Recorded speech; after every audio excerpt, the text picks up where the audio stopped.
Welcome to episode 490 of Salcedo Paranormal, and tonight I am talking about haunted places in the U.S. As always, you can find all episodes of the show along with links to social media and other ways to contact me at the podcast page, and that is salcedoparanormal.podbean.com. That's SALSIDO paranormal.podbean.com. Always happy to hear from you all, whether you have comments or questions or topic suggestions or stories of paranormal experiences. Whether they're your own or from others that you trust, happy to either read those or have you join me on the show to talk about them. Thank you all for being here and listening, whether you all are all here for the live streams on Discord or if you listen on the podcast or YouTube feeds, or if you listen on the Troubled Minds Radio Network, KUAP Digital Broadcasting. There you can hear replays of 2 episodes of the show every night at 6 p.m. Pacific, 9 p.m. Eastern, right before Troubled Minds Radio comes on. As always, I want to thank Rohan of the Exile Minds podcast, as well as Michael Strange, host of the Troubled Minds radio show, for producing the show and my show and putting it up on the station. Did that reverse there for some reason, but anyway. So yeah, I definitely want to thank both of them for helping with everything and putting the shows up and making them as you hear them when you listen on the station. Hopefully you all do whenever you're able. It really does help everyone and the station itself. So if you like to support the show, there are some different ways to do that. You can always share the show with others and rate and review the podcast on the platform of your choice. Also, I've written some paranormal fiction and nonfiction books you can check out over on Amazon. And I have a Patreon page.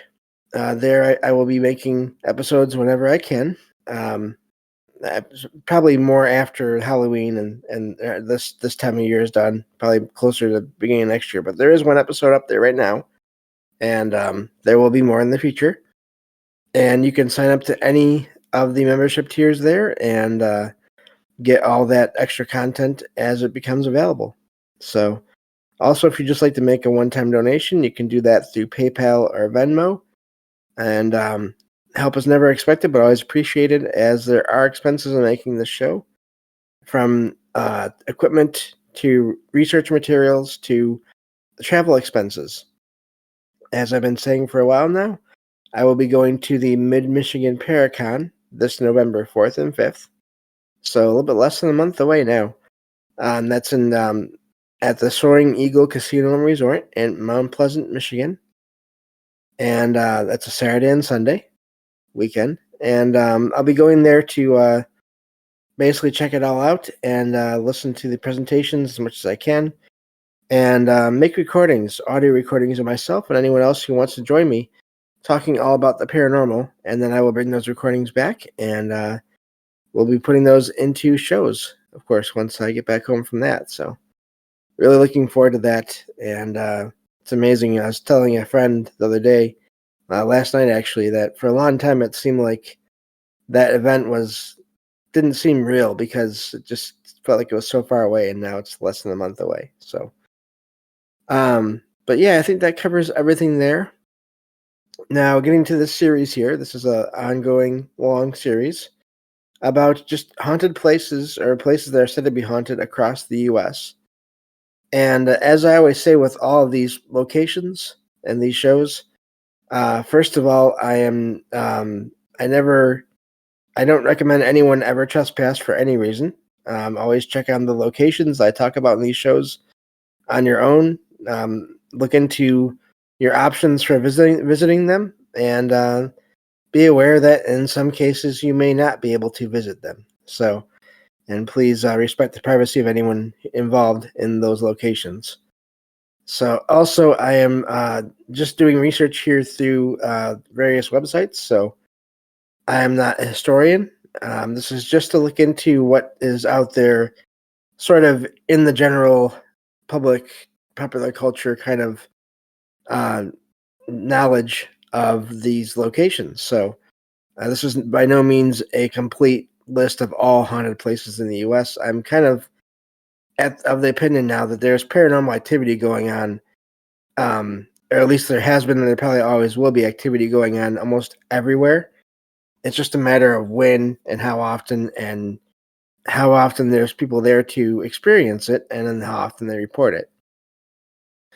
So yeah, just those things to keep in mind as I go through these episodes, as always. And this is actually a part 2, in a way, of the show I did last week on the Sloss Furnaces in Alabama. Right now we're in Alabama. I think I have another. I'm not sure how many locations I have left to go through, because that depends on how much I find.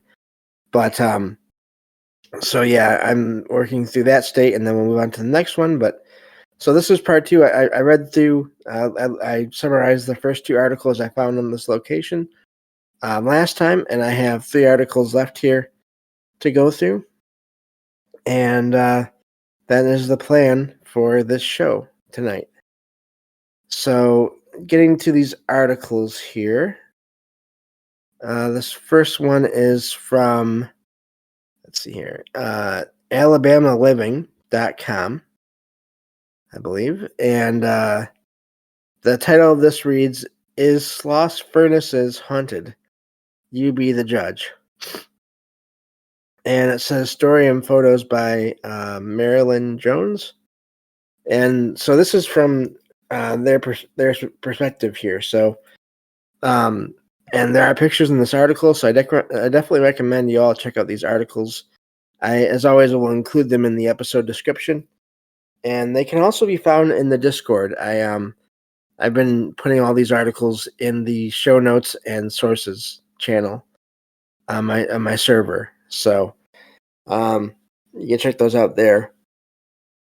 So this article talks about when the author here went to visit the location, and it mentions again this was a place that made what is called pig iron, apparently, and these are blast furnaces that, according to the article, were in operation from 1882 to 1971. It's designated national historical landmark, and of course, it's known for being one of the most paranormally active locations in Alabama and also the U.S. in general. So, let's see here. Looking at this article here, talks about the tours and everything that happened. Apparently, you could do self-guided tours as of when this article came out.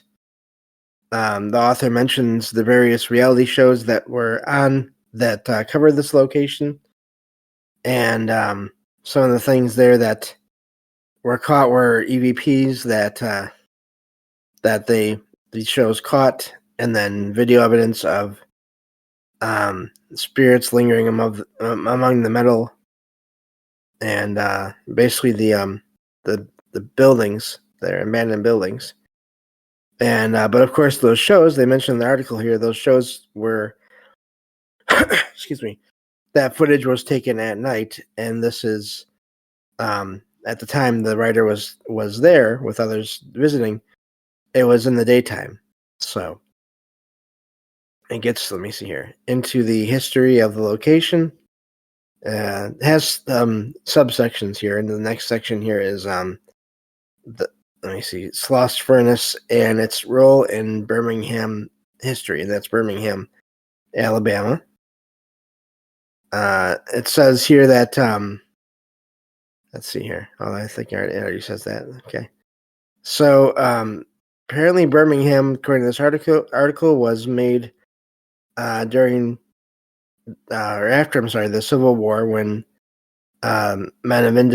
people of industry decided to take advantage of the area's natural resources, mineral resources. So iron ore, and then coal, and then limestone. All the ingredients needed to make, apparently, iron. And so this is apparently at one point there were 19 furnaces built in this location. And this is, let me see here. One of the people that helped build this site up is, of course, so that's where they get the name from, Colonel James Withers Sloss, who was a northern Alabama merchant and railroad operator there. And after its first year of operation, the furnace had sold 24,000 tons of iron. And at the 1883 Louisville Exposition, the company won a bronze medal for best iron, basically. So that's some of the history there, and apparently this is part of the self-guiding tour here. One of the part of the information is that the Sloss operation was a pair of the heart of the Sloss operation was a pair of blast furnaces, which is part of this, according to the guide, the self-guided tour guide information. It says that a blast furnace is a cylindrical steel vessel lined with heat-resistant brick, iron ore, limestone, and a material called coke, C-O-K-E, which is made from coal, are charged into the top of the furnace, while superhot air is blasted upward from the bottom of the furnace. So, and the blast of air burns all that coal, releasing gases that react with the iron. So, and then the limestone acts as a cleaning agent. And so it goes into more details on how all this worked here. So, let me see here. It does go into a lot of the history here. So, but with the, apparently, that's basically what the article talks about here, and doesn't go into a lot of the history of the paranormal there, but it is just a general overview, apparently, of the location and the history, which is also important as well. So definitely recommend you all check out the rest of the article there. But just for the purposes of this show, it's not really, may not be the best to read all the way through that. So yeah, we'll move on to the next article here. Definitely recommend going back and checking on the last one of these haunted places in the U.S. episodes to get the first part of this little two-part series on this location. So moving on to the next article here. This one is from homespunhanks.com. And the title reads, Deciphering Fact from Fiction at the Sloss Furnaces in Alabama. And so let me see here.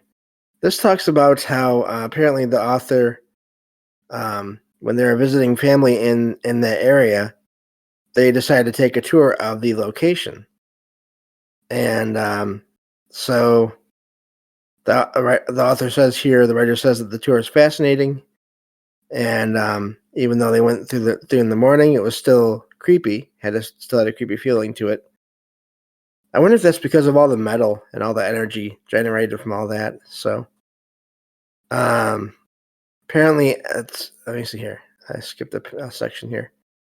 So it says that most of the areas are rusty and vegetation pokes up between giant machinery, basically, and the furnaces are tower high above people in the area there. And the tour guide explained that the men who worked there apparently had to eat salt tablets to keep from passing out. That's odd. Wow.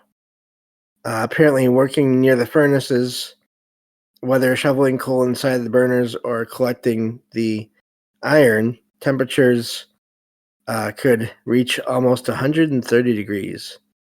So that is quite warm. This article has pictures here, so I definitely recommend checking it out, as with all the other ones. And so they talk about how the author of this article and the tour they were on, they went to the underground level, and they had to apparently duck into a small entryway into this tunnel, and the tunnel apparently was damp and then dark, obviously, and then of course ominous. They have pictures here. I'm not sure if this is the tunnel or not, but mentions here there was even a large rusted handcart that they used to move the iron that was still just sitting there. So let me see here. Going to this next section here, mentions here that the okay, here I was wondering about this here. The article mentions pig iron in quotation marks gets its name from the shape of the cooling trenches the workers would dump the molten iron into to cool. These trenches looked like apparently a pig feeding its young ones, its piglets. I don't know. That seems odd, but okay. So each of these blocks of iron weighed around 100 pounds and had to be picked up and placed onto mule-driven carts. So that's quite the weight there. Mentions that only the strongest men were able to do that particular job. So, and it goes on here. The next section that asks, of course, but are the Sloss Furnaces haunted? So it mentions here after the people there, after the author and the people that they were with completed the tour, apparently the author had to know, they wanted to know if the furnaces there were actually haunted. And of course, they'd heard the rumor about that legend, apparently, which I covered the last time with Slag Wormwood, the cruel foreman that allegedly worked the men at Sloss to basically nearly to death. And of course, the way that he was basically killed or not saved in retaliation for this treatment. So the guide, of course, mentioned that Wormwood, that story is apparently made up. So now this is according to this article here. I don't know all the details, but apparently there is a new haunted house company that started the rumor to drum up excitement for the attraction that they put on every year at Sloss. So I wonder. Now that's another thing we get into here in these locations. These stories or these legends that even if this isn't true, then doesn't that mean that all the reports of paranormal activity, does that mean they're all made up? Which I always have a hard time with that. But and if the rumor is or if the legend is not true, then what is causing any kind of paranormal activity that's going on there? So anyway, going to the rest of this article here, they go into that legend, which we already covered last time. And let me see here. So apparently these the mentions that it's going into more of the history here. Apparently the reason that the city of Birmingham is what it is now is mostly due to the furnaces that were built in the 1880s. And these furnaces created thousands of jobs, and so therefore brought thousands of workers to the area. And so yeah, that's basically what it covers here in this article. And again, we've talked about that with other locations, where you get conflicting reports about the legends that happen there, that they're true or they're not true. But regardless of whatever the situation is, there's still reports of activity in these locations. So that's the thing that always is amazing to me is this idea that the people over how many ever years, decades, having this idea about this activity, and maybe even there may be the stories or the legends may be based on one sighting that happened one time, but then all that energy, all those thoughts from all those people from all that time somehow start to combine and maybe possibly make more apparitions, and or even if they there's even the thoughts, of course, of thought forms and just these beings that are made on the thoughts and energy from that are provided from people that are focusing on one certain area and one event or one series of events. So just something to keep in mind with all these locations. I do have one more article here that I can go through here. Let me see how long it is. So not too long. All right, I think we can do this here. Either way, this will be the last for this this episode and this location here. This is from another website that's been coming up lately for these shows, which is frightfind.com. Title reads The Sloss Furnaces. Let me see here. Now, that's basically the title of the article that says The Haunted Sloss Furnaces. And so these apparently, let me see here. So this is, again, it mentions the landmark status. And the history of the location here, it talks about after the Civil War, these furnaces were constructed, and then, of course, people were hired there and sent there to work on making this iron. So, and of course, there were rough conditions, and they say in the article here that these rough conditions brought many work-related deaths at the location. So even if that one main legend, excuse me, even if that one main legend is not true, if there is any chance that there's any other things that happen there, any other kind of events that could still lead to